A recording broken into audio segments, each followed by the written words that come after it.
Greetings to you all, and I do welcome you to this broadcast. Thank you for tuning in at this time. As you join, please indicate to me if you hear me clearly, and you're also seeing clearly. I'd really appreciate that feedback. Once you know that the audio and the video are fine, let's have the conversation. A much needed one, especially for those of you who are Londoners. This can apply across the country. We know that tomorrow our discipline forces, you're going to be the first to engage in this most consequential electoral process. And I do encourage you to vote wisely. Hopefully this broadcast will help you as well to probably make a decision that's in the best interest of your family. But it's important for us to have what I call uncomfortable conversations. I am known to be one who speaks to matters that many people are afraid to. And I have no issue with that, because for me it's all about what happens in my country. I'm already having issues with my video. I haven't even spent 2 minutes and the interruptions have begun. So tonight is going to be a night of fun. Please share the broadcast with someone, let them know that we're here. I don't normally ask you to do that, but this is a very important discussion. And it's important because people in Guyana, especially Region 10, must be aware of political maneuvers or strategies, things that are done and why they're done. I am very uncomfortable when I wait for numbers to build and people to join. I don't do that. I don't know how to do it. It's not something that I can do. People sit before a screen all the time and let's wait for the number to build and let's wait for people to come, and when we to this number, I don't do that. It's quite juvenile, so I don't know how to get it done. Okay? So those who join now, I will be repeating every so often certain things, so forgive me. I may be repeating certain statements, reiterating things, but I would not be willing to sit here and just wait for numbers to build. I don't know how to do that. So you may want to invite someone or share the broadcast with them. Let them know that we're here and we're having this mature, healthy conversation. I must also, every so often during the course of this discussion, reiterate that I have no personal issue with Azadin Mohammed, his father, his sister, anybody. Azadin and I hope that we share that relationship. I could call, text, talk, whatever it is, that's fine. But you need to understand something with me. I'm speaking to an entire political party called We Invest in Nationhood, headed by, in reference to the presidential candidate, Azadin Mohammed. I don't have friends when it comes to principles. I'm going to repeat that quite often during this broadcast. This is not a personal matter for me. This is one in which we have to speak in reference to the governance of our country. The governance of our country is what's at stake. The well-being of us as a nation is what's at stake. And for Londoners or those in Region 10, you'll find out what's at stake. Because we must have conversations that are mature. If you're a person who believes that whenever somebody speaks something that may appear to be negative about your party, you should just start attacking the person, it is very juvenile, it's very silly. It's not how you function. That's not you. There's 6 parties or 6 groups, because we're the people's we for Ghana movement. It's buffering. Somebody says buffering, tell me if it's fine. I know what they're doing, but that's alright. We're having complaints about buffering. Tell me of the quality. Let me see if I can jump out of this and see what happens. Let's give it one chance.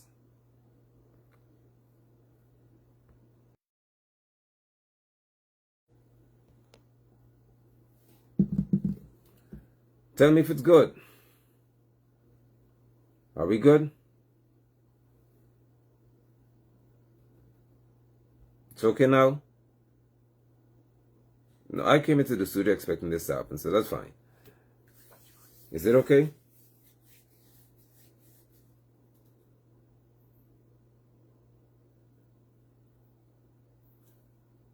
And believe me, it'll be a lot of things, many things will happen on this broadcast tonight. I am just ready to go, ready for it. So let me just repeat. It's not clear, Andrea. I want everybody to hear me very clearly. Good, it's fine. Now, I will reiterate. I have no personal issue with Azadin Muhammad, with his father Nazir, or anyone. I do not waste my time to be personal with people. If you don't attack my family, if you do not threaten to do some harm to my children or my family or those who are close to me or the saints, it's never going to be personal. You can say whatever you want to say about me, it really doesn't matter. But you know what's off limits. And I must say that in these elections, you have done very well, even the PPP. You all have steered clear of my children, my family in general. I don't play that game. So you're doing well. APNU, you're all doing well. ALP, I don't expect someone to do anything close to that. Likewise, AFC. WIN, we're doing well. You'll keep it going that way. Do not cross certain lines with me because I'm not a politician. So we're not friends from Parliament where you could tell me any stupidness and get away with it if you mess around my children. I don't play with that. So we're good to go. We all are doing very well. Nonetheless, we have to have this conversation about Londoners and what's happening in our country. So this is not personal. This is not, I'm speaking to a political party called We Invest in Nationhood. For heaven's sake, I'm speaking to an entire party. I'm speaking to strategy. I'm speaking to the PPP especially, and APNU. Now, let's have this conversation. I've observed for quite a while, and you who follow me and are associated with me online know what I'm like. So I'm not one who would just jump to say things quickly without first verifying, fact-checking, researching, and doing everything that's called due diligence to ensure that when I open my mouth, I would not be put to shame, I would not be rebutted or refuted. That's what I do. And it's not because I don't want people to challenge what I say. It is what you call responsible speaking. You're speaking responsibly. You don't just rush a talk, okay, it ain't good. And then people have to come and oh, but you missed that, you missed that. I don't do that. So I was observing, I'm living in Linden. I live in Region 10. So I have the front row seat to observe what's happening in my region. And in observing what's happening in my region, I discovered something that's very, very interesting. I observed and I spoke to, on many cases, the manner in which the We Invest in Nationhood Party is being treated by the PPP regime. I found it to be quite interesting that banks and other entities have to bow to Barrett Jagdeo, and I think we know why. Because when Barrett, through the most unjust, unconstitutional, improper, illegal means allow people to gain wealth, they have to find somewhere to put their money, and there's only so much money that can go to a bank. So if their business partners were to withdraw money from those banks or close their accounts, the banks essentially would flop, would collapse. So when Barrett or anybody calls the banks to listen, shut down these people's account, they have to do it because they're controlled by the PPP. That's a fact. Now, I would observe and would have been observing how the We Invest in Nationhood, called the WIN party, has been treated. I looked at how they're treated in Region 1. The issues in Maruka, all the attacks, and this is just starting now. Tushals refusing them entry in certain villages in other regions. In Region 2, the fight they're having and people, they don't have a chance, so police is not giving them clearance to hold certain meetings. The last minute issues in Region 3, problems. In Region 6, last night you saw the police stopped him and had him 3 times. The thing they said they were having issues. I observe all of these things. I observe the consistent police interference, public interference in what's happening with them. I observe that. But then I looked at Region 10 and I wondered, why is the We Invest in Nationhood Party having such an easy time when compared to others? What is it about Region 10 that's causing the PPP to not have this level of aggression? Note, I'm not saying the PPP don't try to disturb them and create a little ruckus here and there.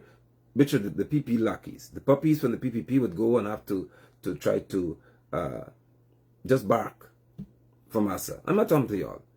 I think the policemen are sent to cause major issues and interruptions, and candidates who, like you saw today, they were in a region, I think Mabaruma, trying to go around with the PA system last night. They were arrested, including a female, put on the bench for hours. You don't see that in Linden. So I'm asking you to consider, what is it about Region 10?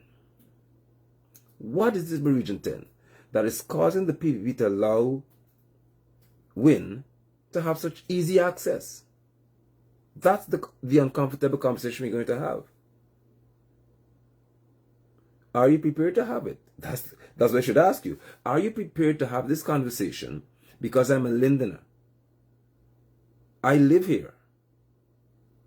This is home for me. This is home for my family.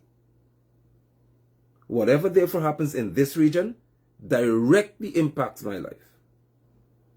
So it's not a case of I live somewhere else and I come here every so often. I live here. Thus far, I am the only prime ministerial candidate who lives in Linden. WIN has not announced a prime ministerial candidate, and I find it very, very interesting to know that we can go to other regions in here. The people are saying that Amanza Walton Desir is the prime minister candidate of WIN, and I don't understand how people can even reason like that. Your Guyanese is supposed to have far more intelligence.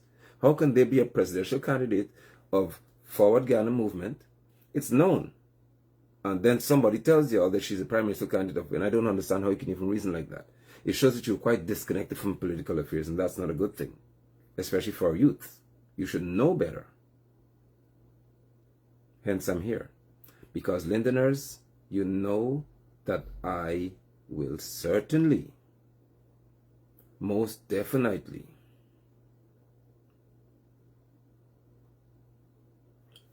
be able to speak to matters that are very, very important. And this observation of mine is extremely important. And the others who've agreed with the observation, that's quite important. So let's talk. It is established. Now I can only speak to you with what are called facts. I don't have time for chat and nonsense. I talk to you about what are called irrefutable facts. Okay? So let's get there. I don't have time for the nonsense and picking nonsense out the ear. Let's talk about the facts. In electoral processes, when you analyze the numbers of those who would have voted, so let's say 2020, 2015, we go 2011, 2007, you go back to all those years. When it comes to voting, and I told Aubrey Norton this, I told David Granger this, so this is no secret. Region 10, especially Linden, votes overwhelmingly for the PNC, or what you want to call APNU, PNC. By percentage, meaning the number of people living in the region divided by 100, listen to me. Region 10 votes the highest in terms of percentage for APNU, for PNC. That's a fact. It has always been known, and that's why Obi talks where he talks, that Linden or Region 10 delivers for the PNC. That's a fact. This is not hearsay. GCOM could come tonight and show you the facts. PNC could come and show you the facts. PPP could come and show you the facts. WIN can show you the facts.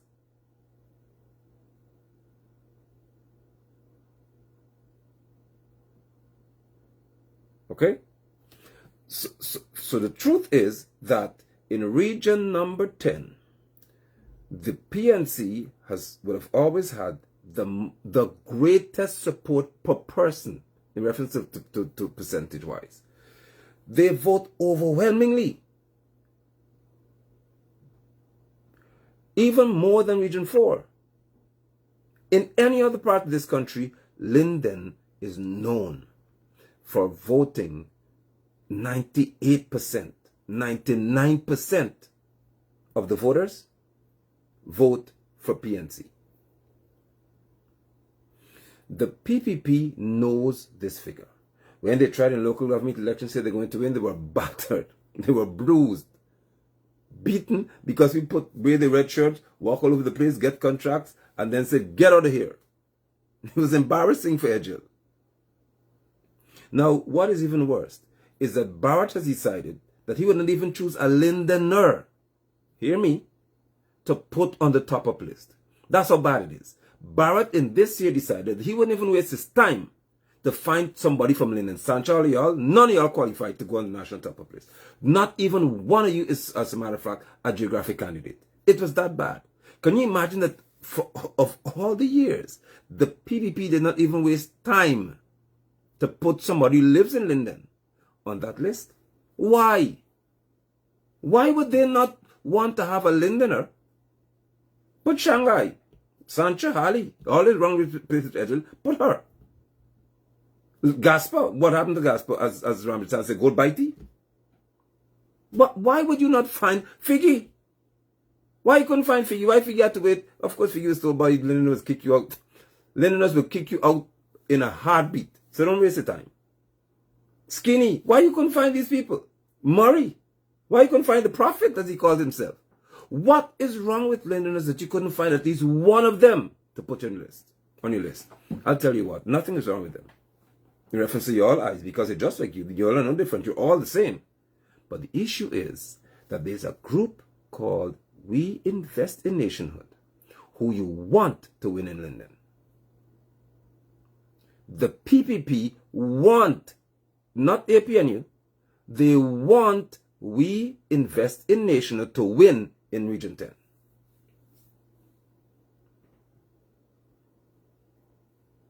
Now think on that for a second. You think carefully what I'm telling you. The PPP want Azzedine Mohammed's party to win in Region 10. Because if Phillips is not a Lindener. He was born here. Phillips lives in Georgia. Phillips is disqualified from saying anything to any Lindener here. Where is this address? Does he have a Linden address, Lola? No, he doesn't.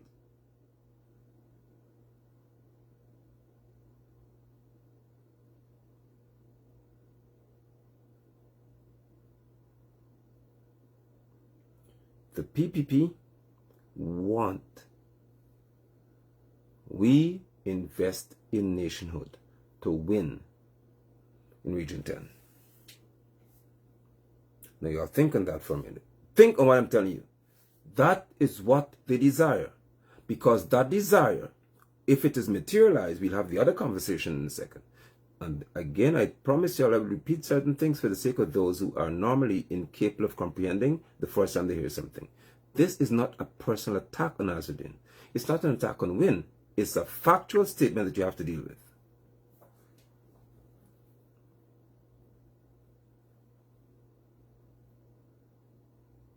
Why aren't you fighting Win in Linden? Why aren't you fighting them in Region 10? Why aren't you giving them the hassle in Region 10? Because you know that Aubrey Norton, Joseph Harmon, and David Granger have failed Region 10 because you took people for granted. So for years, Linden has been, I told Granger this, and I was never at PNC, but I told you a fact.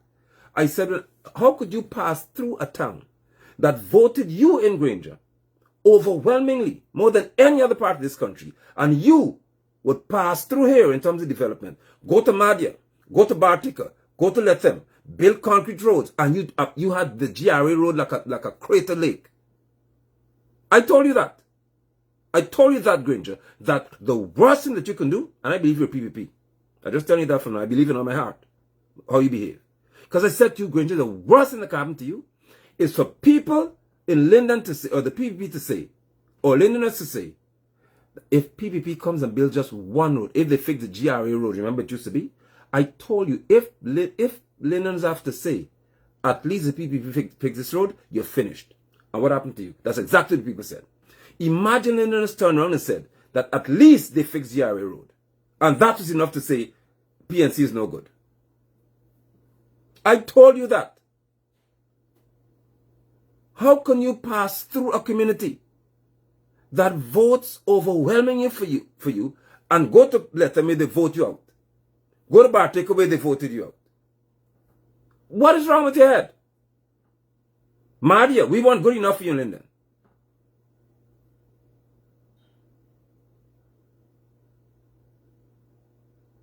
I told you this, and I was not supporting you. But as one who loved my community, I told you, Granger, the worst thing that you can do is leave this GRA road, just one road so far. Costumino Drive Road 2, because if you leave this road like this, and you make the PPP come in and fix this road, the first thing they tell you all is at least we did more than you. And that they came and fixed GRA road, and you saw that heaven opened.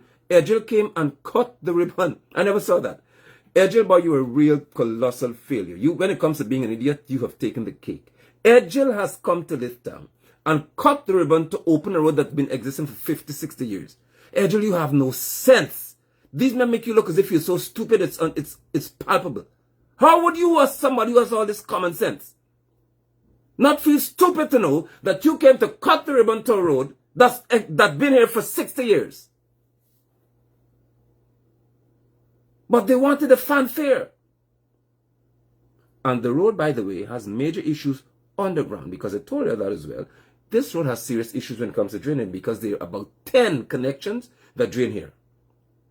One on the side of Washapan Road, the other on the side of Washapan Road. From Nikadak connects there, from Northgate connects here, from the hospital connects here, from the inner part of the hospital. I told you idiots that you can't put a 2-foot tubing here because this thing requires at least 8 feet of drainage. It was an interconnected culvert. Y'all got more sense than everybody else. So now it floods in a heartbeat. Minister of Works that fail. That's you.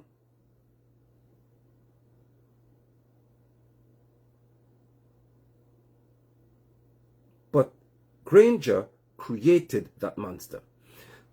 Harman replaced him. You think Harman was different? Norton came. I told Aubrey,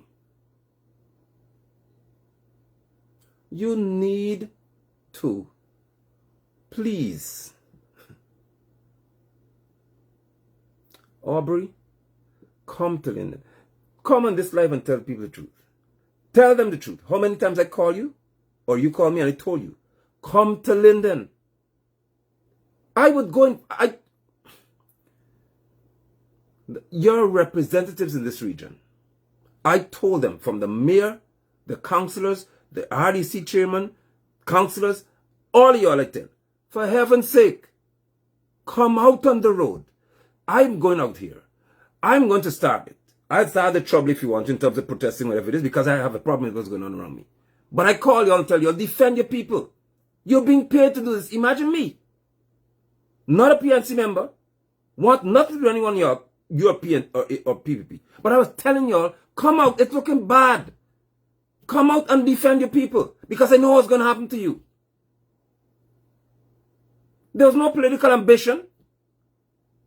I was never charging you for any position. I told you, come out to defend your people. They vote for you. At least show them you respect them. You know what? You didn't do it.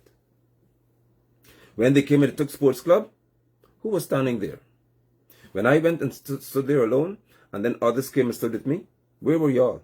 None of you came. Not the mayor, not the councillors. None of you, maybe one councillor may have come. Not one of you came. Figgy never came. Figgy was okay with that. Figueroa was quite fine with Sports Club being wrenched out of our hands, the way it was. He had no problem with that. And now we understand why.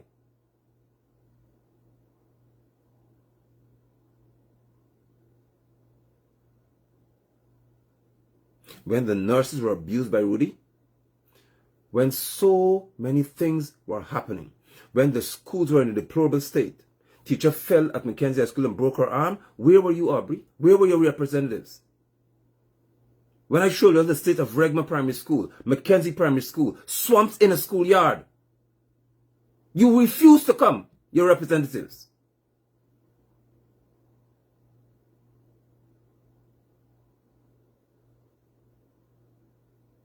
When COVID situation hit, since then with Granger, that's where I came out. Started standing to represent the cause of our people. I saw how we were marginalized. You refuse to stand with me.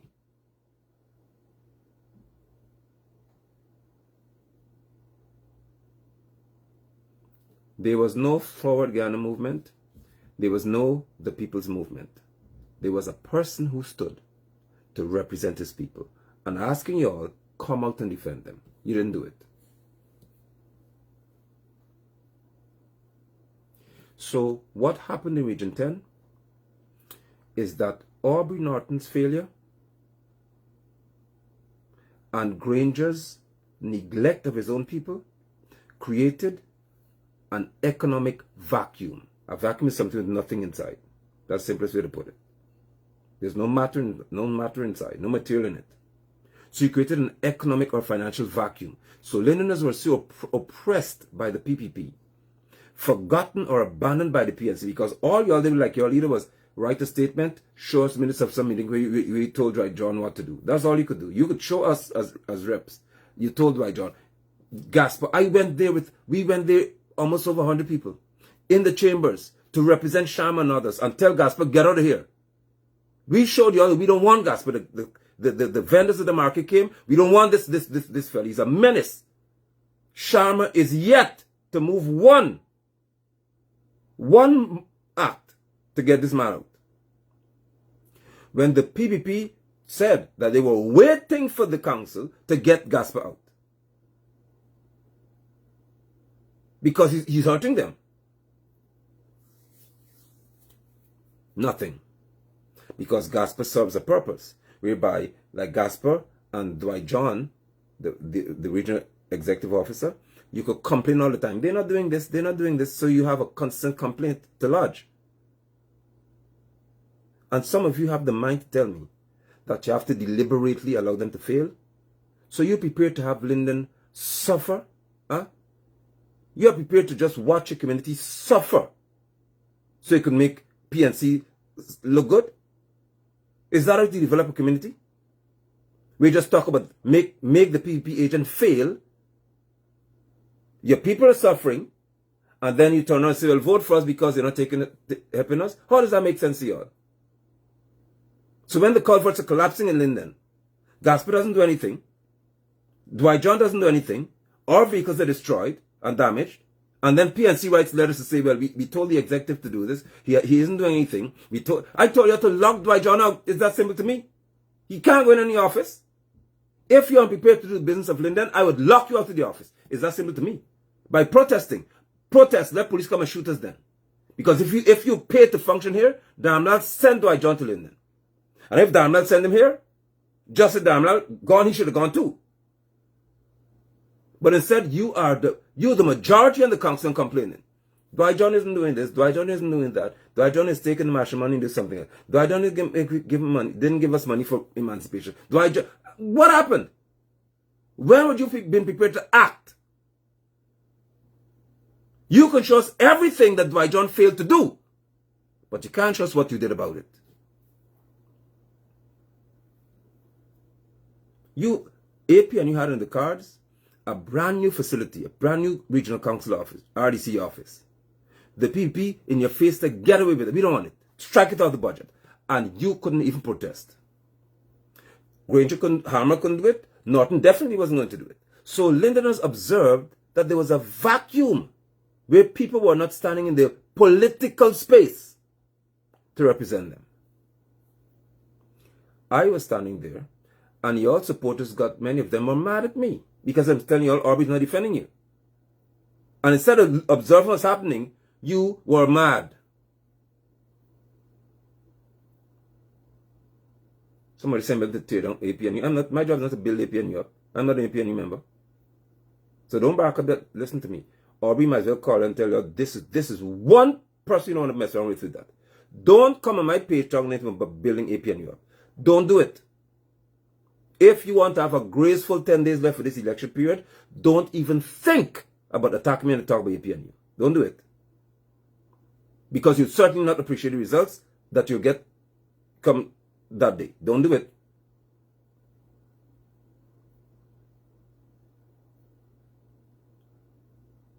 I was consistently standing, and people used to call me and tell me, boy, You got to be an APNU. You got to be a PNC. Because how you are so soft on these people but hard on PPP. I was never soft on them, but people observed it and said, man, you hardly even beat up these guys. You're hard on Gasper. You're hard on Dwight John. You're hard on Barrett. Deservedly so. Nathan is an idiot anyway. That's how I view him. A little puppet show boy. He's not a president in my eyes. He can hardly read. He can hardly speak. And he's lying as you call him being pathologically mendacious. He usurps the Constitution. He just disregards the law. As if this is a game. He swore to uphold the Constitution and then could, for example, tell the policemen, I'll promote y'all. And they have to go in front of camera, thank President Fanali and Infantali. They right to call you Infantali. When it is clear according to what's written. Promotions are had by up to the commissioner's level and thereafter the Police Service Commission, not Fanali. He disregarded all of that.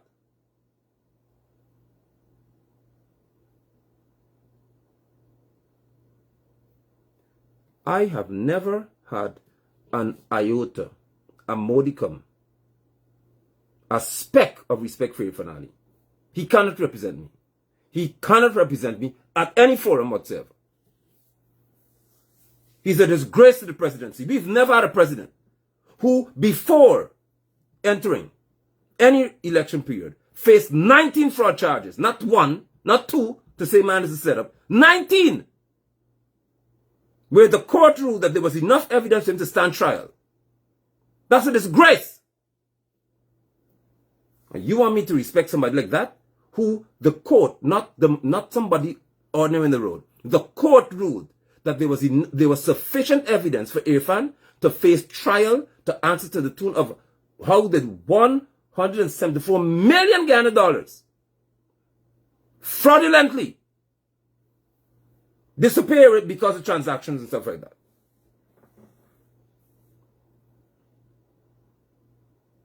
And y'all asking me to respect Irfan? Never. Never.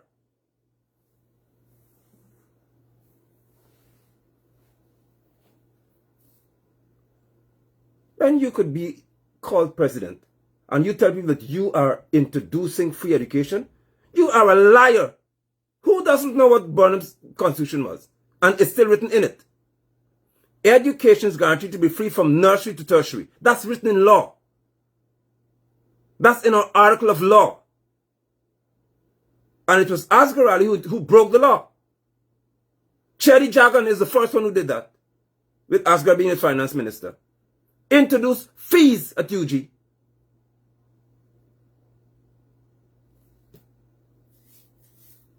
You all thought people have to lodge the transport and all kinds of garbage and guarantor for loans? And now you talk about you repaying people loans? You're criminals. That's what you are.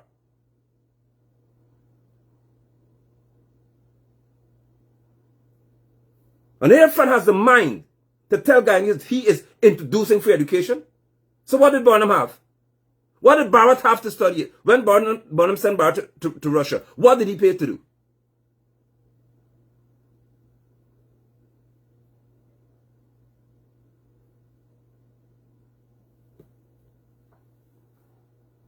Don't ask me to respect somebody who doesn't deserve it. I don't know how to do that.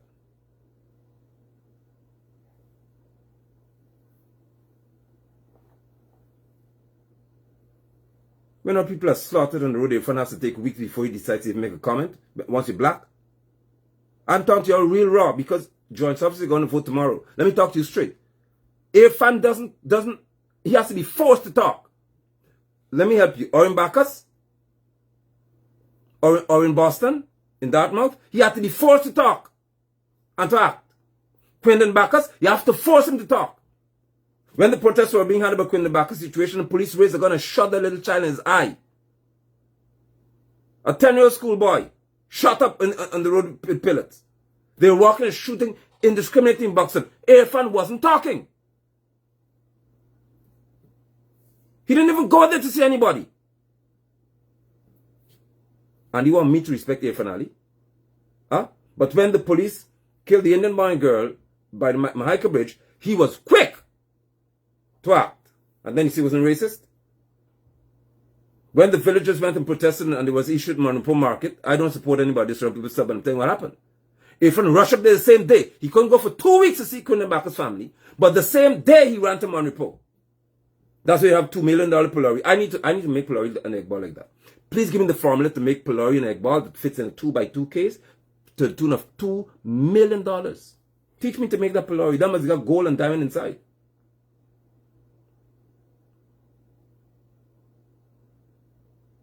Sharing goods. But he can't go to see Queen Mbaka's family.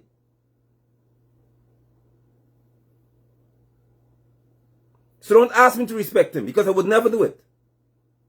He needs to be in jail or before the court to answer for 19 fraud charges. Answer to 19 fraud charges. Let's clear that first. Then we could talk about respect. Let's clear what he did. As I said, why were you silent with Orange Boston? Why were you silent with Queen Mbaka's? Why were you silent when police were shooting people up in the Buxton area on the East Coast? Why were you silent when police approached people with live ammunition? First thing. And started shooting them. Get your mother F off the road. And you, President. Then you go to Manipur, tell them, don't let them come fight against us. Who us? Us who?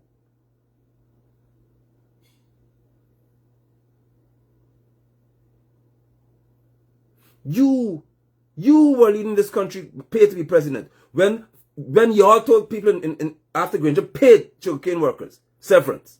You, Barrett, y'all went up to Riverton. I was there, Skeldon area, and promised people $250,000 more, claiming they weren't paid. That's theft. That's thievery of the state funds. Y'all did that.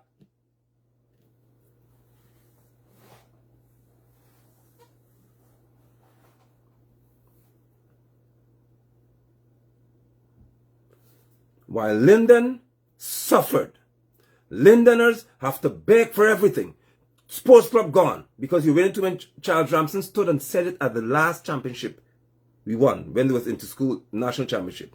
Ramson got on mic and said Region 10, District 10 is winning too often. And I told y'all, watch it, this boy is racist and I know him. I know him. And asked Ramson why he would never marry an African girl if he had a chance to. Let him come live and tell y'all why. Let him come live and tell y'all why he would never marry an African descendant. Tell her why he can't do it. Tell us why he couldn't do it. This is not racism, it's a fact. And tonight is a night for uncomfortable conversations because the population is facing a serious situation tonight and you have to vote according to it, which is where our leaders that they call themselves leaders have created a disastrous environment. And it can't be fixed by friends of theirs.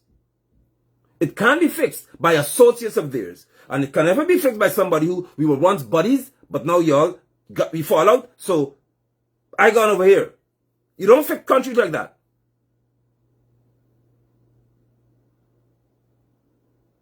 There has to be deliberate efforts taken to address matters. The most uncomfortable conversations have to be had. And then we say, now we can move forward because we got to talk this matter here.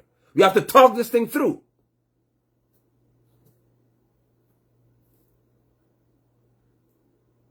You can't fix a country by saying, oh, we fall out. We used to be friends, we fall out. So I go on this side, you go on this side, and you fight for votes. So who's the bigger man? You don't fix countries like that.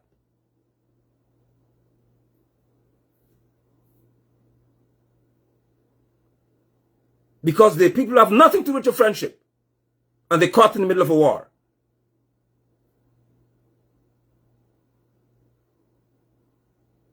So Ramson got on the microphone and said, Region 10, District 10, you're winning too often. After that, sports club gone. Bayrock, gone. There was no ground left for children to training. Kick out Johnny Grazandi. And international athletes. We produced the most gold medalists at Griffith Games over decades. Region 10, gone. They got shin split. They had to run the hard road. Figueroa couldn't defend them. Mayor and Town Council, maybe talk once or twice. Council, who was protesting all the time for them? Who? Me, because I live here. They concern me. I live here.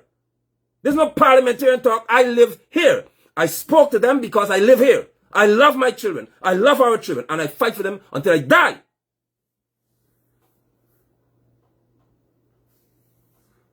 And I watched. Now hear this part. Hear this part right here.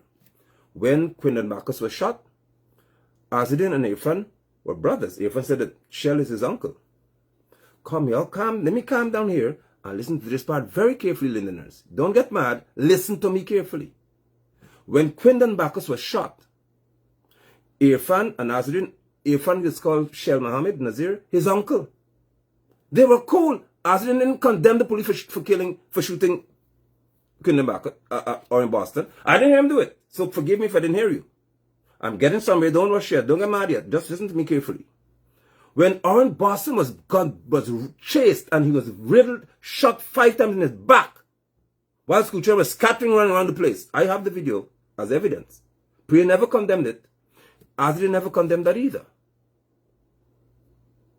When they were protesting in Buxton, and the policemen were shooting at us as African people, shooting at Indian Guyanese, shooting at those who were out to protest and say, man, listen, y'all kill this boy for no reason.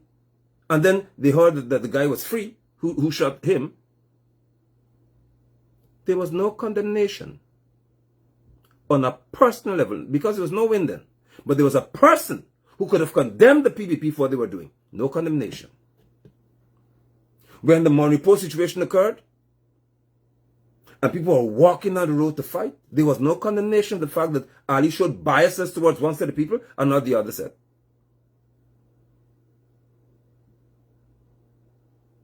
When the nurses were locked out of the hospital,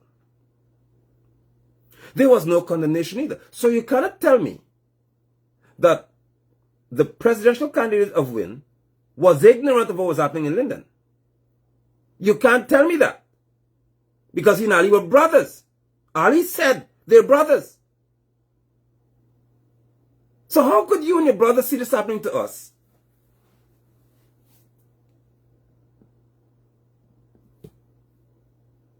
And you can condemn it.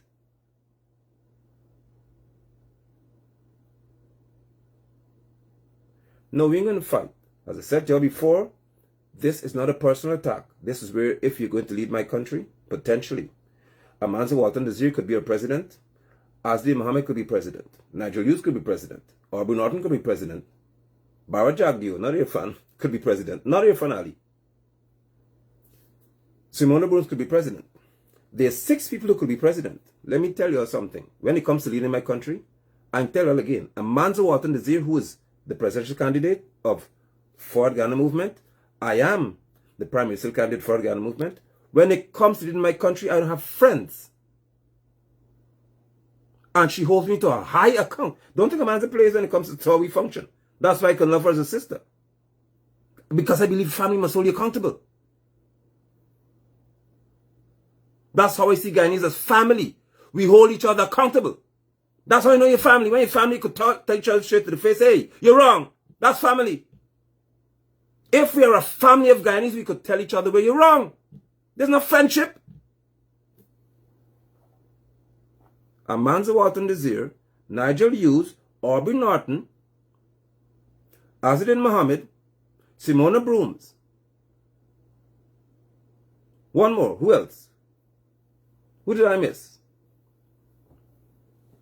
Listen to me. There's 6 of y'all. 6 of you. When it comes to leading this country, I don't have friends.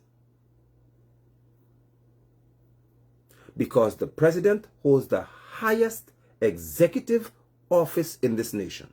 The whole country looks up to you for direction and guidance. Don't tell me then that Azadin's feelings can't be hurt if I say something tonight. Because, after all, Azadin build house for people. Build house for people doesn't make you... Sorry, when I get vexed, I talk fast. Building houses for people doesn't mean you're qualified to lead a country. It means you're kind. Leading a country goes beyond building a house. Can you answer the questions that people are asking of you?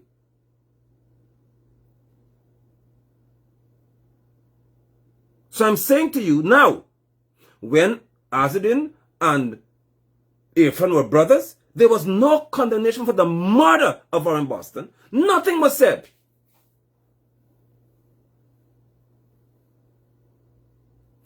When Quinlan Bacchus was murdered, nothing was said. When the nurses were locked out,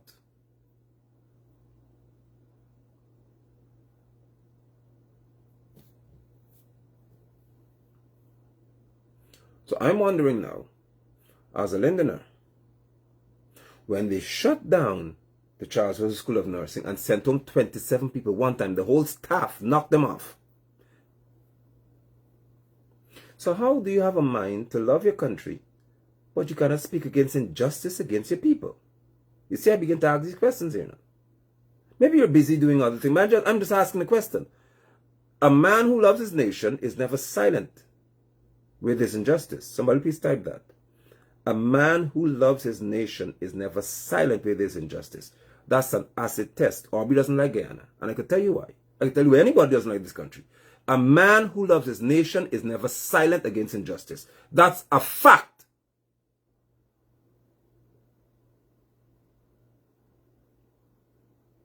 When you love your country, it's not a personal interest. Wherever you see there's a hole in terms of justice in your country, and there's a problem, when you're a patriot, you come out and say, hey, no, man, no. We can't be shooting up these people in boxing like this. They're not cat and dog. You can't be approach them with live ones and shoot them like that. That's what you'll do.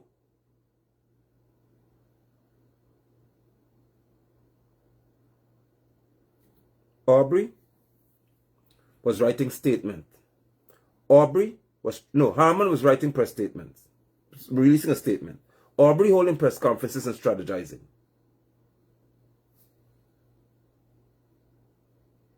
A vacuum was created where they needed leadership, where they needed representation. That was what they wanted. So Lyndon was taking the blows. COVID came. Ali said, whoever doesn't take this thing here, this job, you wasn't a virus. And that's when you all saw me. I said, hell no. There is no way that you could tell me that I wasn't a virus because I don't want to put something in my body. You crazy? When your son didn't have it, so your son wasn't a virus? That's what I said. Well, I took to the market because there's no creature on this planet who could tell me that I wasn't a virus. Bonham never called me that. Chetty never said it to me. And you too dumb to tell me that. Because you can't read like Bonham, you can't read like Chetty. And Ramatar was numbered among the shallowest in terms of intellectuality, and Ramatar was a scholar compared to you, Irfan. So how you could tell me that wasn't a virus, when you could barely read? I said, no way. And that's when I made my first public stance as a person, as a man, individual. I said, you're not going to disrespect me like this. I went to the public to announce my issue. No mayor stood. No member of parliament stood with me. No councillor stood with me. None of them came and stood with me. Because it was a problem.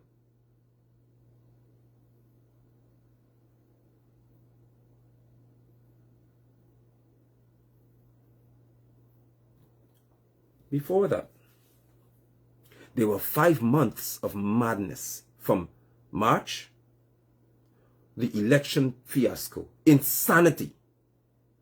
5 months, somebody sat and saw the Constitution being torn to shreds by APNU and PPP. You are now, Azadin, geared to possibly lead this country. And for 5 months you saw Bharat Jagunir finale, through Nandlal, play games. Now you're going to suffer the fate of what you did then. Because Anil Nandlal had the nerve. Let me find this thing in my bag. Anil had the gall, the gumption, the temerity to convince Guyanese, try to. And the CCJ, that's why we never ever deal with them. The CCJ ruled that wherever there's a mark on a paper called a ballot, once it came out of a ballot box, it's called valid. They don't care about how it got there. That is what happened with your friend.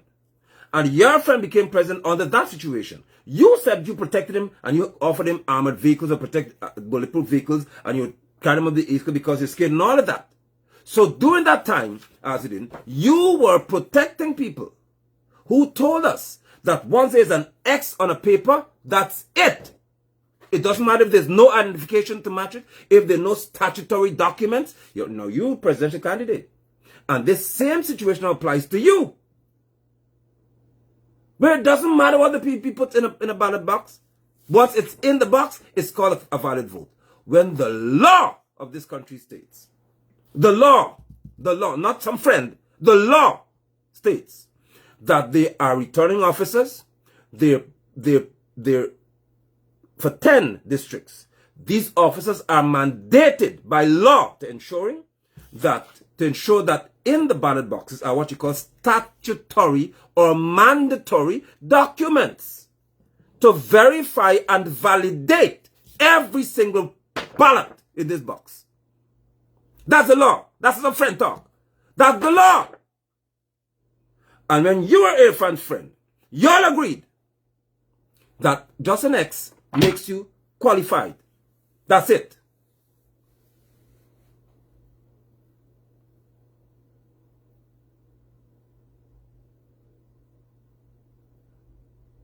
Now you are going to be a presidential candidate who's facing the same problem that Apple faced and anybody else faced, whereby Anil convinced even the diplomats through the Caribbean Court of Justice that in Guyana's law, you don't need statutory documents. You just put an X, put it in the box, and that's it.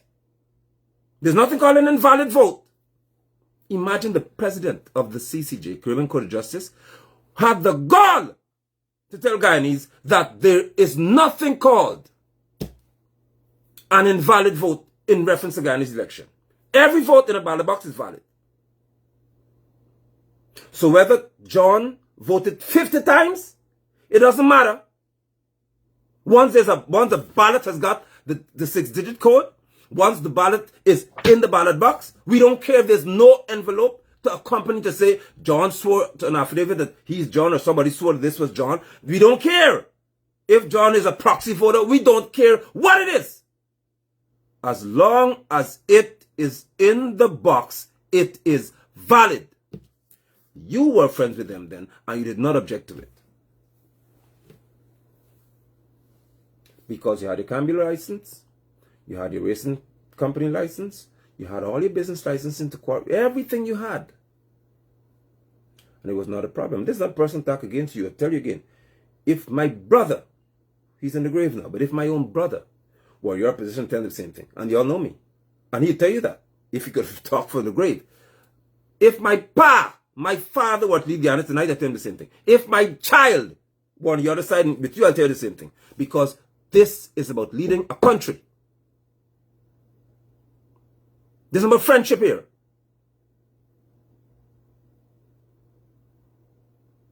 You accepted, when you were the friends, that this system works. Hence, Ali is president. Your boy is president.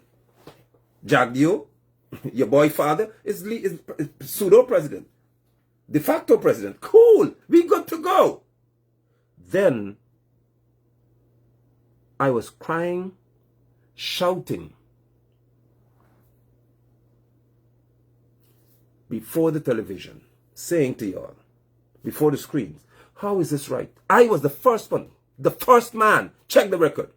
Before Carter Center wrote the report, I was the man who said to all y'all, there has to be biometrics in this country. Go back to March of 2020, check my page. I said there has to be biometrics. Started saying you're ridiculous. I said it then.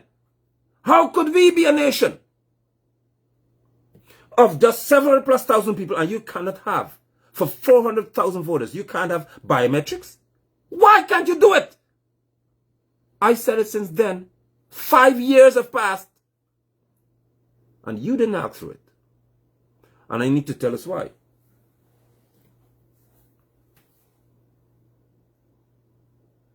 Because you were friends.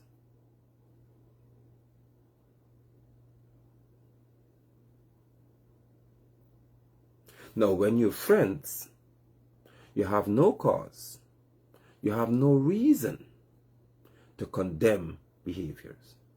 But when you're a patriot, you don't have friends. What you have is love for your nation more than friends. And you tell anybody in your country that this is wrong. You shouldn't do that. So during that time, I was called a PNC. When I told Gwendy he was wrong for telling me it's stupid in any recount, I was called a PPP.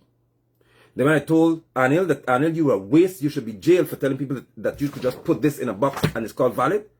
Oh, you're PNC now. I was cussed all by everything. I didn't care. Because I didn't care what you call me. I don't care what you call me. I was fighting for my nation. Were you? Azadin, were you? You're now starting to be the president of this country. Were you? So here we have a case whereby when they were friends and the Linden Hospital complex gate was locked, I watched, not you Azadin, I watched on the ground from morning till after midnight. I watched unconscious people brought to the hospital and Rudy Small locked them out. I watched doctors and nurses standing outside and patients passed inside and nobody was in the ER to treat them because Rudy said nobody go in there. Frank Anthony said nobody goes in there, you don't care if they're dead. I watched. You weren't watching because you didn't condemn it. Because you were friends.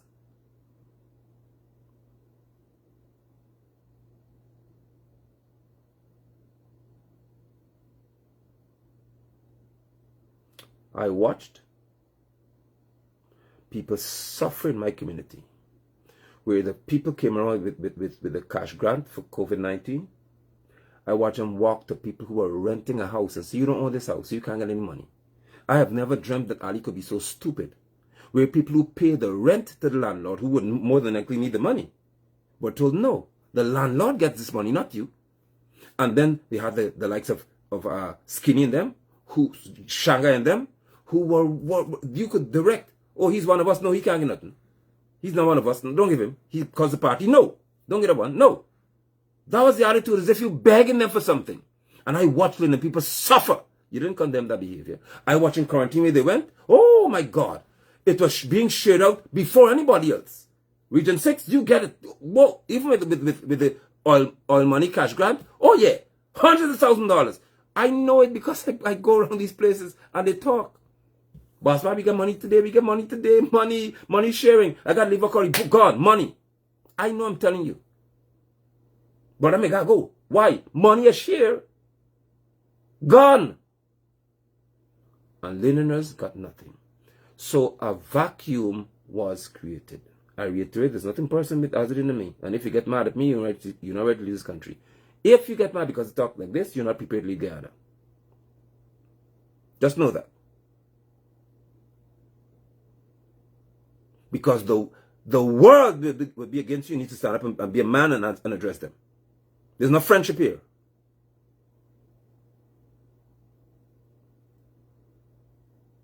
And because of economic genocide, Lindeners were left hanging.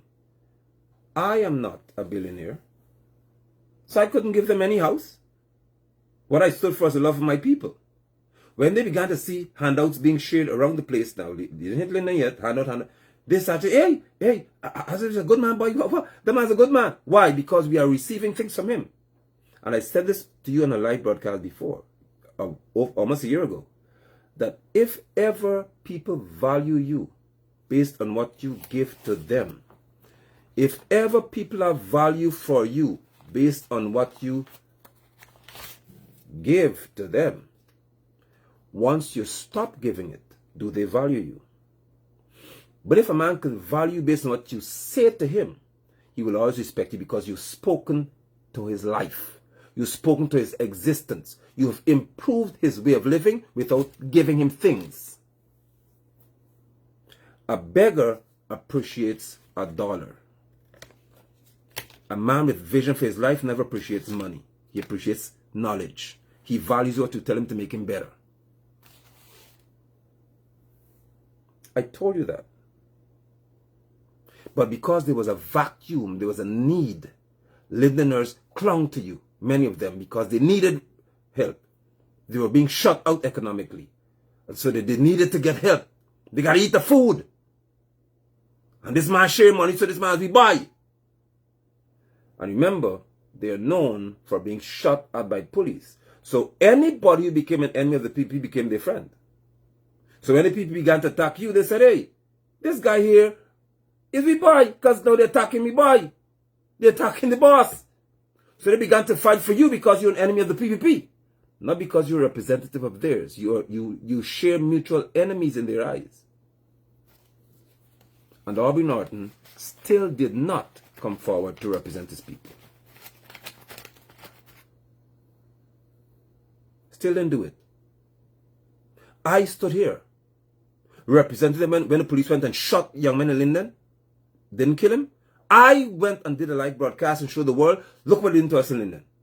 Aubrey didn't come because it wasn't death. So if you don't shoot and kill us, certain faces won't come to the scene. Certain PNC people won't come because our is not a big deal. But if you're dead, they'll come to capture the cameras in the moment. But if you're shot and injured, well, too bad. Lindener saw this face more than anything else. And let me tell this as a heart-to-heart talk tonight. That's what I came for, a heart-to-heart talk. I stood for my community far more than I did even for the church. Are we all hear me? I was out in the community. I preach once a week, one day. I don't talk every day. But when it came to my social responsibility, I was out there almost every day of the week. You'll see me doing something, defending somebody, talking somewhere, helping somebody something. All my life, almost, I've been outside there for the past 5 years. Never been paid. Traveled to Georgia, traveled to Carrollton, traveled to East Coast, traveled all over the place to defend Guyanese. And I never paid. I paid my own money to go. Never asked for any gas from anybody. Because I love my country. And why do I do that? My children must not inherit the Guyana that I've lived through. Our school children must not go through the schools I've been to and call it progress.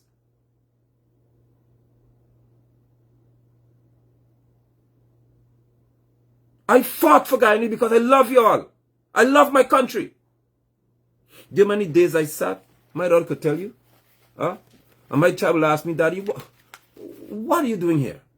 I could go and work in any Caribbean territory. I go and work in England, in the US, wherever I want to work. And I'm here.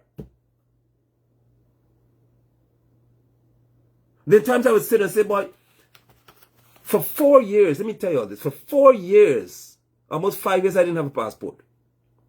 When Frank and me told me I had to go and pay for PCR tests to get a passport, I said, you're mad, man.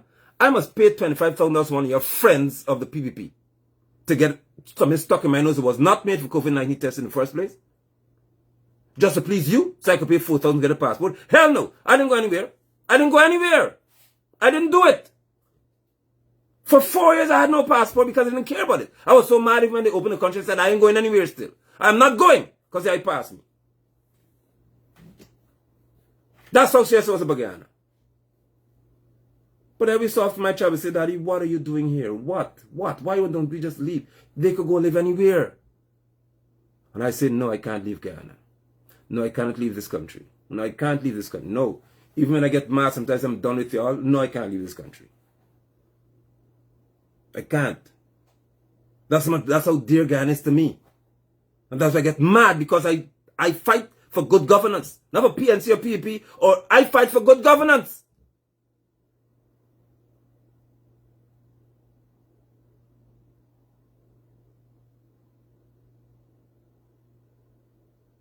Neville, I consider you to have an issue psychologically, so I will not waste my time with you tonight. So don't do it. I told you before, if you want to hurt Aubrey, come down this path with me. And since you want to go, I'll tell you one thing about COVID-19, you'll shut your mouth after, right here. When I was standing on Security Revolution, Aubrey wasn't there. Let me help you with this. When I went to town from Linden to Georgia, I stood by myself. Odessa came. Odessa Primus came. And we stood together. Don't talk, don't do it. The first day I was on the park alone, Security Revolution. Week after week, I kept coming. Aubrey decided, oh boy, this is a good time. Because, of course, the crowd has to build first. Aubrey decided to come out. Since you want to tell me Aubrey foolishness here, let me tell my experience to Aubrey Norton. The police used to come, and I have witnesses to this. And the police used to say, At sometimes, we got to arrest this man. And then the question became, who going to arrest him? For what? What arresting him for? So one day, they decided they want to walk all over the place and protest, whatever. Orbie went till by the gardens. You want to tell me Orbie where I was when Orbie was standing? Let me tell you where I was. Orbie got till by the gardens. When the police started to arrest people, not Orbie said, I wasn't with them. I was watching them. That's what Orbie said. When Orbie was taking the breakdown, Orbie said, I was not with these people. I was standing over here. What kind of leader you want? Who would, when you are arrested, you tell the police, I wasn't with them, not me. I was standing by the gardens watching them. And you want to tell me about Aubrey? You better keep your mouth quiet tonight in this book. Keep your fingers crossed and don't type.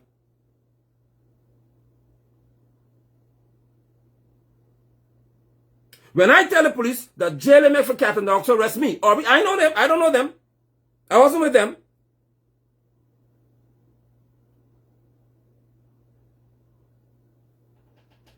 Hush! Don't do it.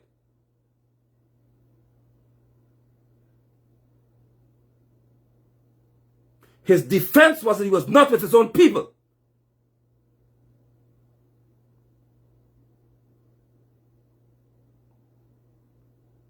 I went back.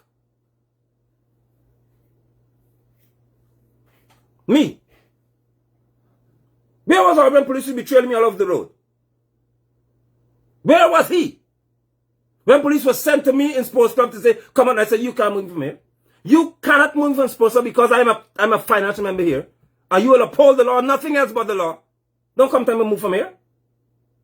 How can a Trinidadian send you to talk to me in my country to move from here? When? Where was Aubrey then? Where was Segura then? Boy, if you know good for you, won't type one more word in my broadcast tonight.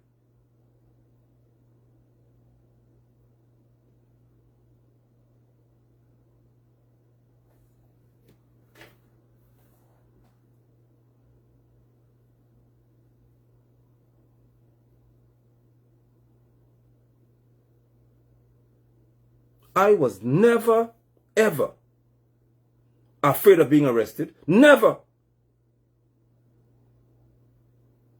When a girl said she was raped by Damlal, you also what happened? I left Linden, not left Sophia or Pleasance. When the girl said Damlal raped her, I drove from Linden to Georgetown.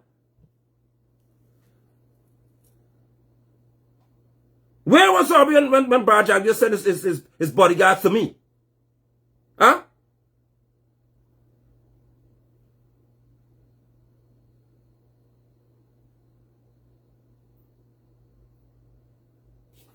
This is a defining moment for our country, and you can't play with your life. You cannot play with your life. What does leadership look like? People who run from police? People who hide?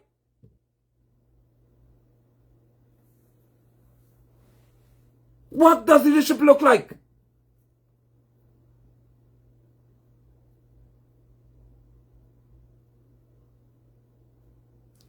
I watched when Sarah Ann Lynch and others apparently invited Aubrey to a meeting. I watched. He had all the talk in the world. Aubrey told me plainly that when he is elected as head of the party, then he'll fight for those who were fired unjustly for not taking COVID vaccine. I said, why do you have to be elected first to fight for people? I'm not elected for anything. I'm fighting for them now because it's unjust, it's unfair, it's wrong. He said he has to first be elected. Then he could stand up for people. He was elected and never stood one day for them. They still out the job. Because Sarah Ann Lynch met with him. And he was never the same person after that. Never the same after that day. Never the same. Have I changed? Have I become somebody different?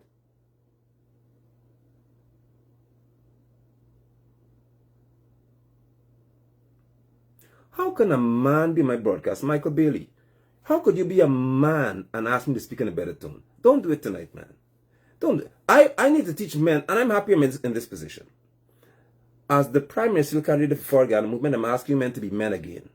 No man will come in my face if I'm the Prime Minister of this country and tell me, Prime Minister, PM, don't talk too hard to us. I will chase you so far you want to know if your head hurt you. Get! You're a man, you tell me I don't talk to you like this. What nonsense are you telling me? How can you be a man and tell me I mustn't talk to you in an aggressive manner? Or in a manly manner? What is really wrong with your men in this country?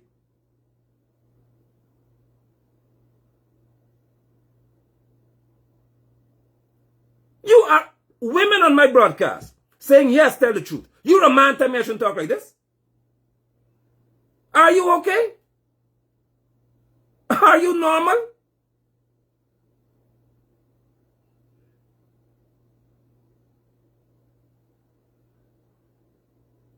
Why you better don't do please don't do this to yourself. Guyana needs men. There's a need for man, for manhood in this country again. Vote for real man. Did chicken soft boys y'all got leading y'all? Please. For Guyana movement got man. Please, for heaven's sake. Y'all don't, no. Please. Don't vote for Billie Jean Ali. We need men to lead this country. Man! You see my friend Doreen Best and Mike Francis them? You know soft boy in here? Look at Nicholas and all those men and Rafi and them. We got man in for Ghana movement. Ricky and them boys. Being another henny here. Don't do it. Don't you dare come here and tell me that I mustn't talk to you so strongly. What's wrong with you?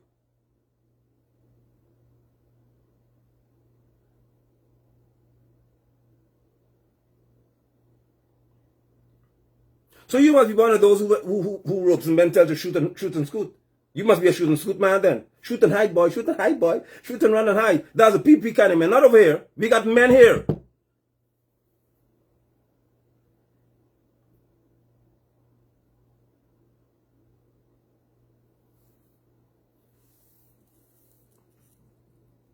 So as I was saying before, I was so aptly interrupted. Unfortunately interrupted by that nonsense.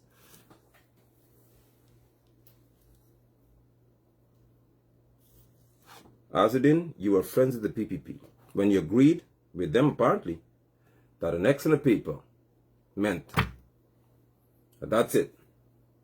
That that's it. It's a valid vote. Now, you did not condemn that either. You didn't condemn it.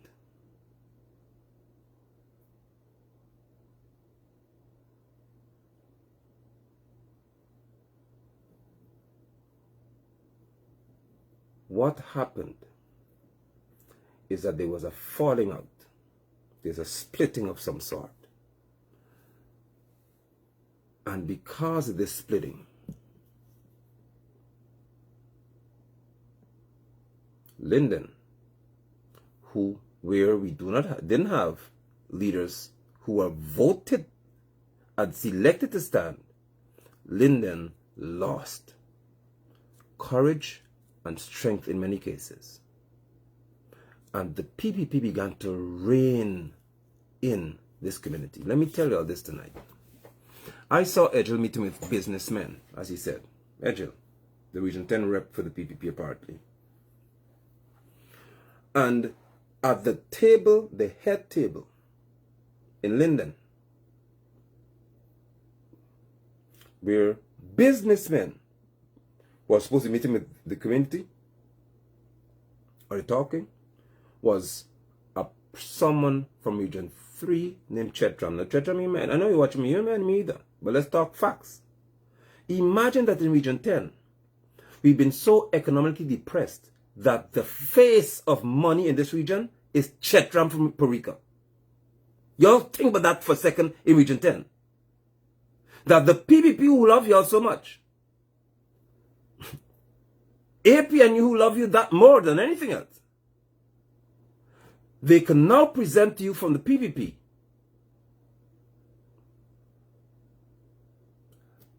a person from Region 3 who controls money in Region 10. Who has the most land in Region 10? Who is given many swaths of land in Region 10? Who has a whole housing scheme probably in Region 10? Name one Londoner. Name one Londoner who owns what I tell you all. So we're open market. Anybody could come here and do what they want then. Because there are another thing to tell you all. That they changed on the form where the region chairman has to sign off on land.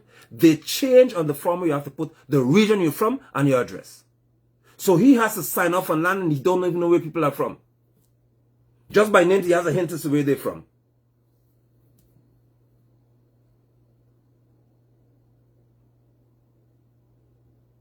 And as a result of this vacuum, hear me carefully, both the PPP and the PNU created Azzuddin Mohammed. That's what happened. You all created him in reference to his position in this country and what you call politics. Because if PNC were starting to fight in Linden, he would never have a chance to come in and control this community. I could tell you what I'm telling you now with my life on the line. And the reason why people let me speak about me dealing with him is because he recognizes that I stand for here. I stand for Guyanese. I represent my region. You can't come in my region and do anything and talk nonsense. I stand here. So Londoners recognize that there is someone here who stands for them. A man Walton Desir went to school here. Grew up here. We didn't come in here and ask you to vote for us because we like Linden. This is home.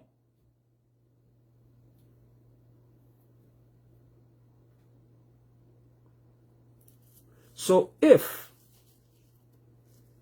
someone was created because of a fallout, Lindeners, I want you to hear me. And I hope that you can answer the question. If a situation was created, two friends fell out, and because people got money, they decided, okay, then I'll show you. And I could agree and understand Azzuddin's position. You know, this will be Irfan's friend. Now, let's be real here tonight. Do you know what it is to be Irfan's friend? You know Irfan could hardly read. Irfan is a dunce as a tadpole. And Azzuddin obviously could read better than Irfan. So when Irfan became president in 2020, Azzuddin must look and say, well, if you, if you, Mr. Dunce, if you could be president, my dog could be president.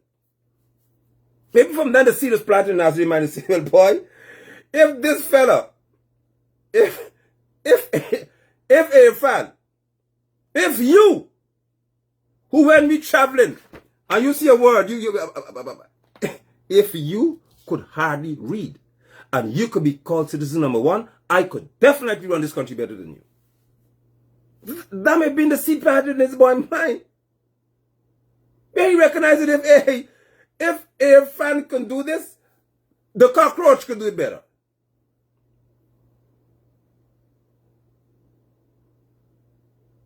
So when they fell out, he decided, okay, I will show you that I could beat you. That's why you have someone who is vying for presidency of a country, and for the first time in our nation's history, hear me police officers, hear me military men, hear me all Guyanese. For the first time in our nation's history, there is a presidential candidate who says that I could beat them alone. I have never heard that in our electoral history, where an individual says that I could defeat the PPP. Now, when you hear that, that's what you call a personal agenda, not a patriotic agenda. That's not a national agenda. That's not where somebody says, I have an interest in the nation. Somebody tells you that I could defeat them alone. I will not coalesce, he said. No, we're not coalescing with anybody. And it was not collate. To collate is to put things together in terms of like documents. C-O-L-L-A-T-E. But in reference to the act of parties joining is called to coalesce. He said he's not going to collate, this will be coalesce. No, I can do this alone. So if you could do it alone, and the nation's asking you to do it together with other people, what does it tell you all? This was a personal vendetta. where because you think that you could take away my licenses, I will show you I could do it alone. I'll beat you myself. So I'll spend my money and I'll beat you. Who's spending state money? How, Londoners, does that amount to governing your country? When you're already economically oppressed, you're already suffering, and your region is the economic hub of the future. Linden is high ground. If you don't know, I'll teach you today. Linden is in the hilly sand and clay belt region. It's called a natural region. We have 4 natural regions. Linden is not the low coastal plain. Coast means by the sea. Linden is the hilly sand and clay belt region, meaning that you could have agriculture here because you have clay. You have loam. Good. You could have protection from flood because you have sand, so the soil is porous. You have hills. So Region 10 is perfectly poised to be the next capital region, the region of economic power, because Region 10 is protected from natural disasters in terms of flooding and sea level rises. So Region 10 is the region where the PPP wants, because the business bodies know that when Georgetown sinks with all the weight, the business finished. And they need higher ground, hence Silica City. They need higher ground to survive. They need higher ground to thrive, and Brazil is right there. So what do? What would they do? It is better for a former brother to win in Region 10 than for my enemy to continue winning. I repeat that. It is better for my brother, we fall out, but he's still brother, for my brother to win in Region 10 than for my enemy to continue winning. This is where Forward Ghana movement, not because I'm a part of it, but you need a party in this equation here that will stop that opportunity, because I am telling you, if I'm a businessman, he's a businessman. If as a businessman somebody comes to tell you, listen, I will give you back your licenses to do your business. You leading, you have Region 10 as your region that you've won. I'm giving back all your licenses to quarry and mine, because stone is found in Region 10 too. So go ahead. What would a businessman do? To know he can make billions of dollars per month. What decision would he make?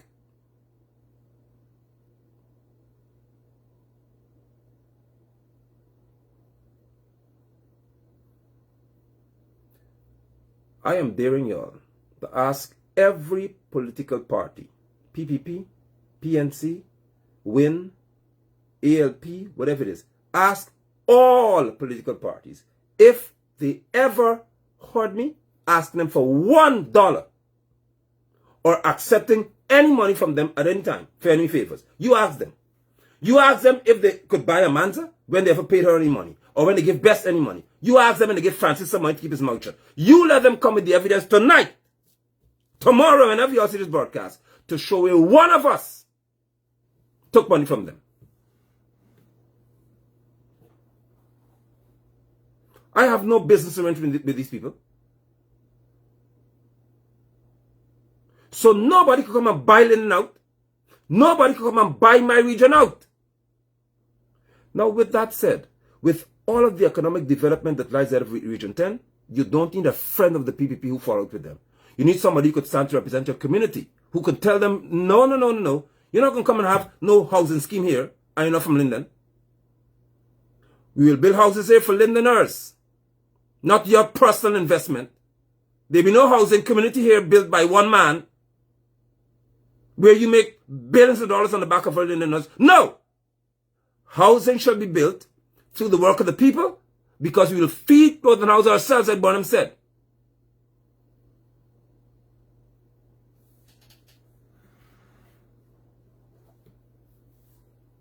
Linden doesn't need Arby Norton who run and hide, and the leaders that he has here who never come out to stand and fight for people unless cameras are there and stuff like that. Huh? Who could come into this town if I am in Linden? If I am your representative? Ford Gannon went is here. Who could come here? Theodore Adams, who stood and fight for y'all. Conan, I'm talking about names who fight every day by the market. Conan and had to fight Gasper.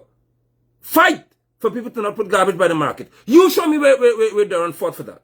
Show me where they were fighting like Conan, who's with Ford Gannon movement. Show me who was fighting for this town to be better.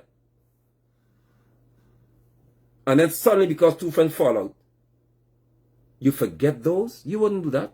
I know my Londoners well. I know my Londoners well.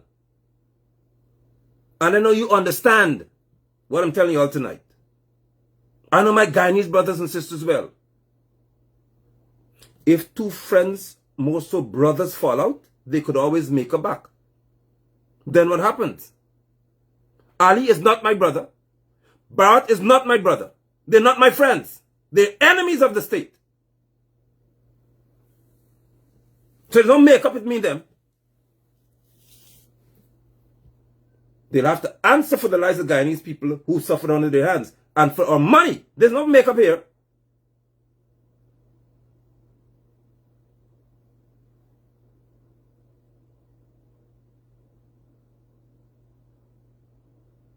So nobody could come and give me some money and make my mouth shut. Let me go here with you all tonight.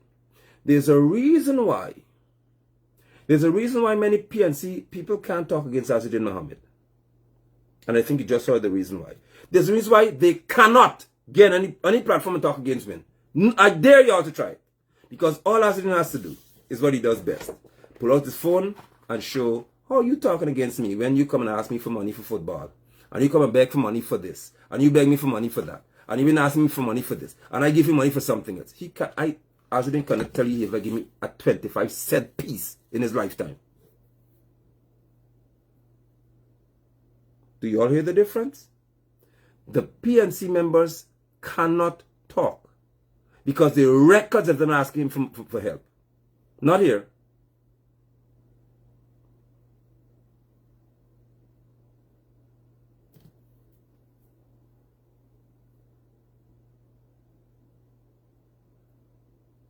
So how do you curse a man? How do you cuss out a man? How do you talk against a man who you got in his inbox of asking somebody to please tell us I want some help. Tell us to give me a call. Tell us I want some help. And then, of course, if he wants time, he got to give me because he helped you before. That doesn't happen over here. So when I stand for Linden, when I stand for Region 10, I'm standing with clean hands. Ain't nobody bribed this here. Ain't nobody could buy this here. And you're not getting any land in here. Land in Region 10 for Lindeners. First. Let's deal with who from here first. For Region 10 residents first. Kokwani residents, Ituni residents, all of y'all. Region 10 residents first.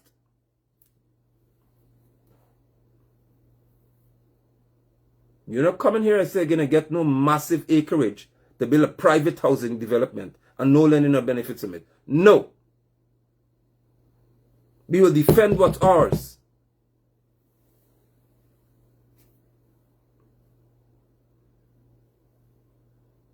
So there's a reason why I could speak tonight and call his name, and it's not personal, because I'd have to be afraid that he could pull out a phone conversation and say, hey, look, Lord, knocked me some money last week. It never happened. It will never happen either. Can your AP and you boys say that? Can all of your AP and you people say that? Talk to me.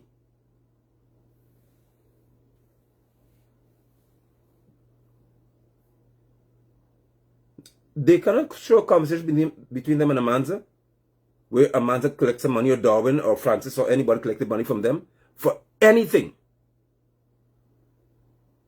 They can't show Region 1 candidates in the Farnham Sisters claim, man, give me some money, please. We don't do that over here.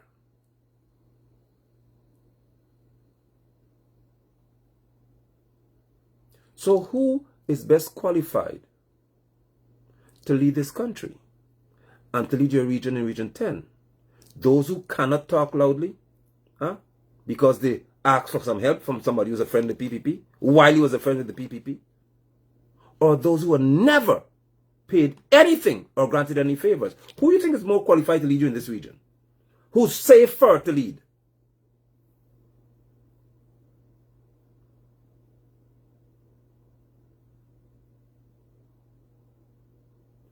I know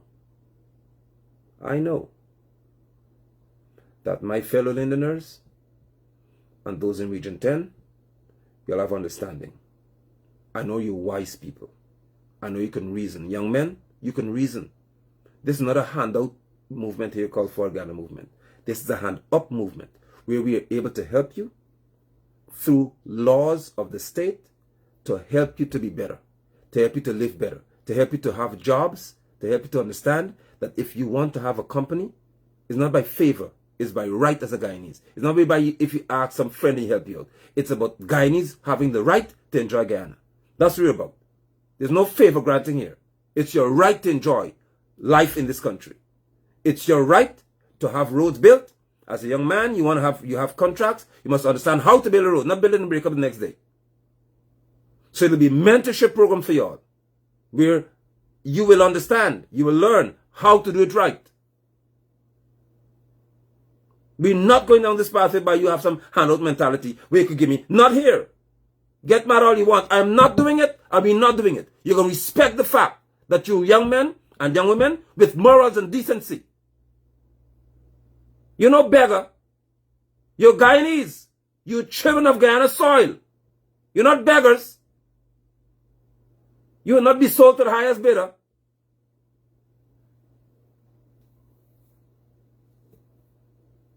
It is not happening here.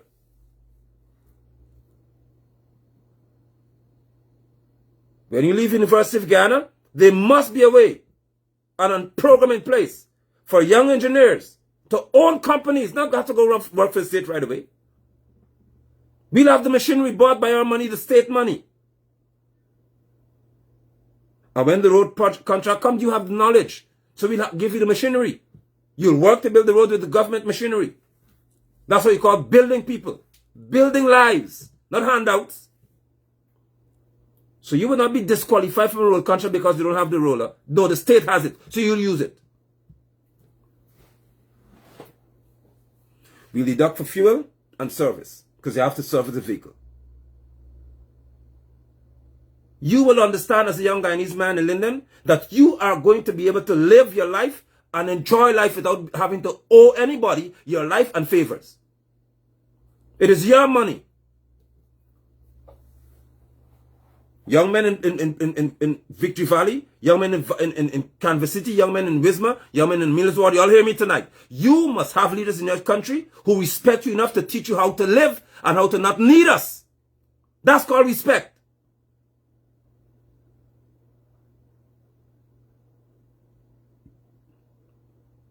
And you sign a contract with the state that because we help you to build your company, you will help somebody else. It's called passing it forward. You would not be selfish. So when we help you to get a big company, you will help somebody else to get a company. And you help somebody else because you have to commit to employing Guyanese.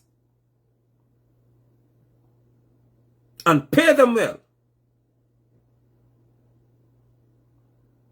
Together, we'll watch this nation thrive because you, young men in Victory Valley, you young men in Mackenzie, you young men in Kokwani, you young men in Ituni, you are our future. Why must you cut trees and somebody drive into your community, take it and gone with us the timber and give you next to nothing? And that's called friendship? No. That's not business, that's usury. Why can't we have in Ituni, in Kokwani, processing plants for your timber, where the wood is treated right there, so you're employed, you're paid, and it's transported out of this country, and you benefit from the profit. Why we can't do that? Why can't we treat the lumber in your own community? You don't have to go in the bush to cut wood all the time.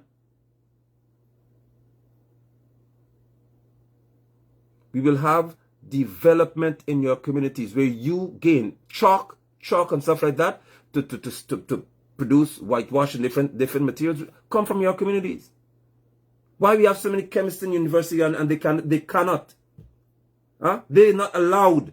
They study chemistry, but they cannot produce materials in this country that we can use in our daily life. So we're studying chemistry for. Why have a technology department and nobody can assemble a car in Ghana until now? For what? Why we have it? We must learn to process our raw materials in our own country and then we do business.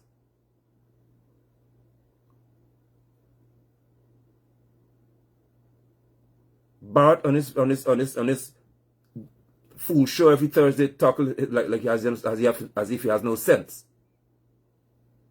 Attacking Carter Center because he talk about behavior. You need to have leaders who can be respected because of our intelligence or poise. We know when to get mad, when to not get mad. We know how to speak to you and when and how not to speak to you. We need that.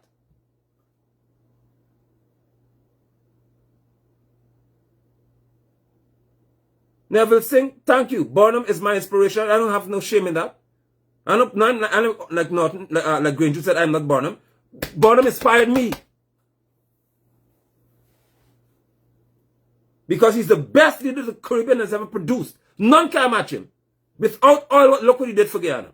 Without all his roads still last and dragged and got a bill on top of that road on the highway. Without all, look what he did.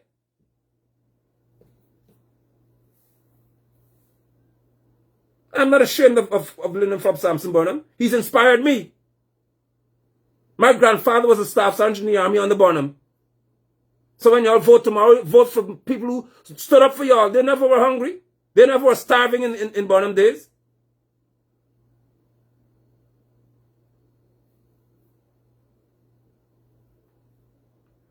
We must restore respect to our young men in Region 10. And it's not going to happen. It is not going to happen with anybody who tomorrow, if he and Irfan become friends again, what happened to y'all? So if he and Irfan become friends and Irfan say, what up, man? You're in Region 10. You got the 2 members of parliament, so we got to get some land up there. They will sign off on all of the land because they're friends again. What happened to y'all? We will be checks and balances. This is not personal. This is about your survival in a region that's already been crippled. This is not talk. Maybe if he loves Lyndon, he'll tell you all, vote for Ghana movement so that there could be something new to create checks and balances. That's love, probably. That's love. We all love Ghana. Talk straight. Say, hey, you all vote for somebody in this region who would maintain that balance of power in our nation. Maybe you could do that. Because we ain't going to sign off any land to your friends. If I'm not friends, so if I can send somebody to me or bring some text message to me tonight, say, yo, brother, because we cool now, we friends. Yo, bro, this man coming up there for 2,000 acres, sign up there. They regional have to sign up, and the regional chairman just signs away your land. Think.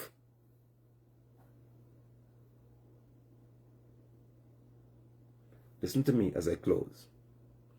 If you were friends or brothers, then you became enemies.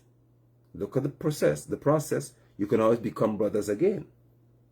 I say again to you all, if you were friends or brothers, then you became enemies. You can always, if the situation rectifies itself, become brothers again. But with Barrett and Irfan and I, we are enemies, period. Because you're enemies of this Constitution. You hate the law, you break the law, and I am not your friend. Do you see the difference? So there's no history of friendship between me and these people. There's no phone call made on my part to say, hey man, listen, I need to bring in a helicopter or Lambo or Ferrari. Do something for me there. And then Ali could call somebody in GRA and tell me, get a man a break. It never happened. Because you need to tell us, Azadin, what happens if you become president on the 2nd of September? Would you go after the GRA official who gave you the brake on your car? This is a question here from one who is friendly enough to ask you it publicly. You know that you paid on the car based on what Irfan say must call somebody and tell them what to pay. I'm asking a question. Would you go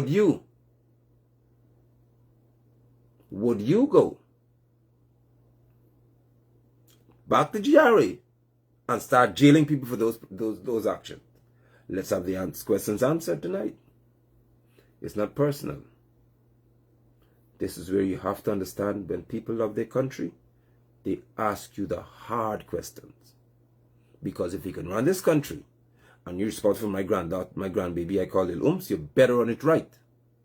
My little grandson I call Timo, you better run this country right. I don't play with that. This is not about me here, my son Marvy. You better run this country right for them. There's no friendship here. You have to run, if you, because I know that your Ford Ghana movement be given the mantle, we will run this country according to what is right, what is proper. And there shall be changes to the Constitution, so this nonsense that happens in this country will never happen again.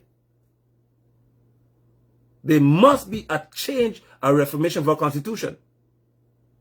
Look at which party, I need to leave you all tonight. Look at which party, Londoners, is consistently fighting GCOM for your rights. Did you hear Win get up one day and join us to fight GCOM? Think. Think for a second.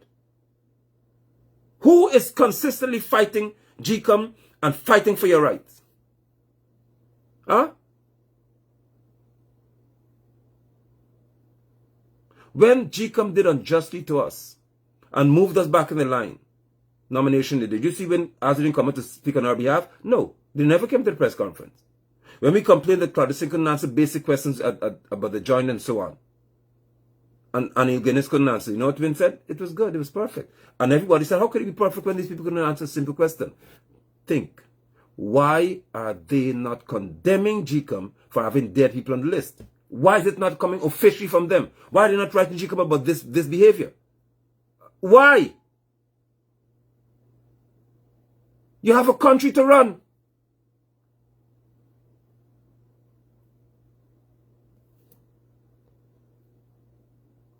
Why the silence?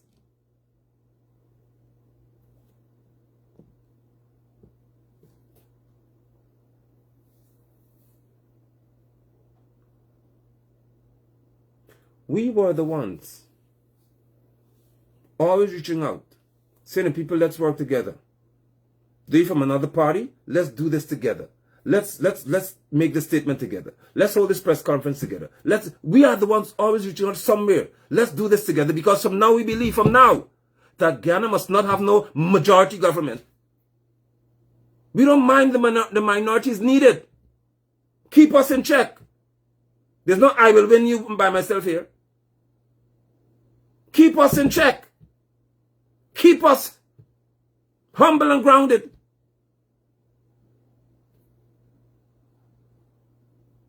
But there's always an avoidance of us, as though some people are too big to be seen beside others in reference to this conversation. That is not good for this country's business to be run. You don't handle a country's business like that. With that said, my fellow Londoners, my fellow Guyanese, especially those of you who are going to the booth tomorrow, the polling stations, you'll be the first to cast your ballots in terms of disciplinary services.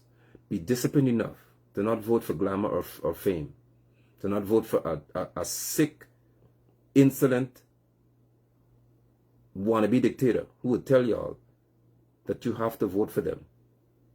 You must remember who do things for you. Ali, you think that the soldiers in this country, the joint services, you believe there's some negotiation to have with y'all? You're so disrespectful, you don't even understand when you are disrespectful. How do you tell soldiers, police officers, those in the fire service, those of rank, that they must remember what you did for them? Who, and you lucky I'm sitting here as a Ford Ghana movement PM candidate, because the things I want to tell you can't tell in this uniform.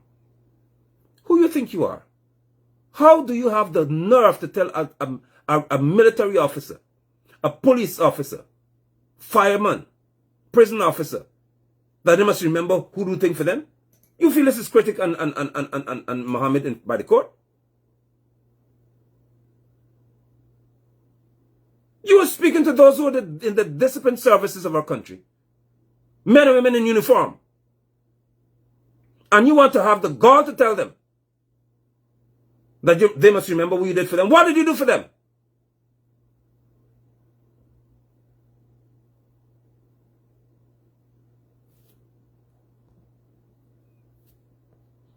That's how disrespectful you people are. You are so bigoted and so stupid with power that you believe that you could not tell people anything.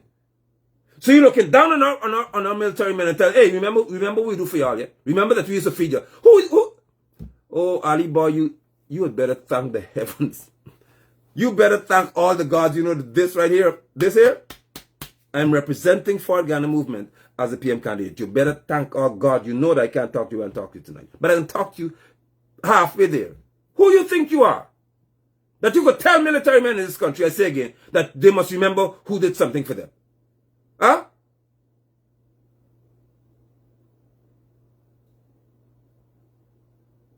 That's how they must vote tomorrow? By remembering that you granted some favor to them? Oh, I know what you're talking about though. You policemen who we give some contracts to under the table, you know, you're only supposed to get a contract, but we give it nonetheless. You see you big boys in the army, and your friends, through y'all, we pass some money to get some contract. So remember what we do for you. Remember that. Because if you don't vote properly, we're going to show the world that you got contract. I know y'all well.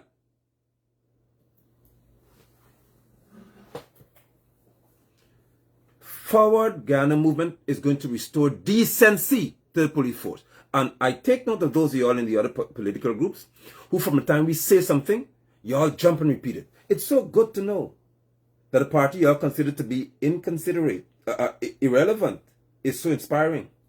We just can't breathe. From the time we make a statement, y'all hop and grab it and begin to repeat. Oh, there'll be free house lots. Suddenly people know house lots could be free. Oh, we're going to ensure that you have free house lots and we're going to ensure you have insurance. From the moment we say anything, you're inspired by a movement that you say is irrelevant. You just can't wait for us to make a statement to echo it. Oh, agriculture, farmers, you're going to be protected by insurance. Oh my God. It is so refreshing to know that this new party, this new movement is inspiring the older bulldogs who are void of ideas, who are empty of ideas, and now you rely on the new fresh minds to help you out. So suddenly you know that we could have free house lots for policemen and soldiers across the board. Suddenly you know that there can be medical insurance and life insurance for them.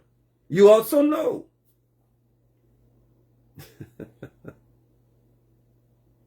you also know that they're that valuable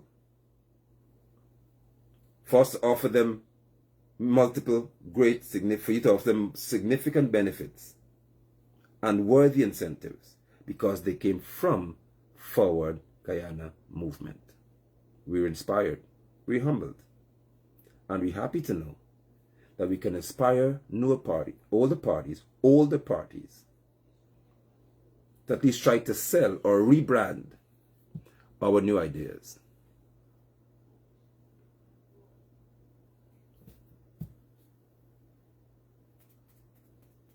The movement where real change cannot wait. Guyana is not broken. It's not broke. Guyana is not broke. She's broken. Broken are the hands of greedy political leaders, weak political leaders, and selfish political leaders. We are not that over here. Put your shoulder to the wheel. Let's move Guyana forward.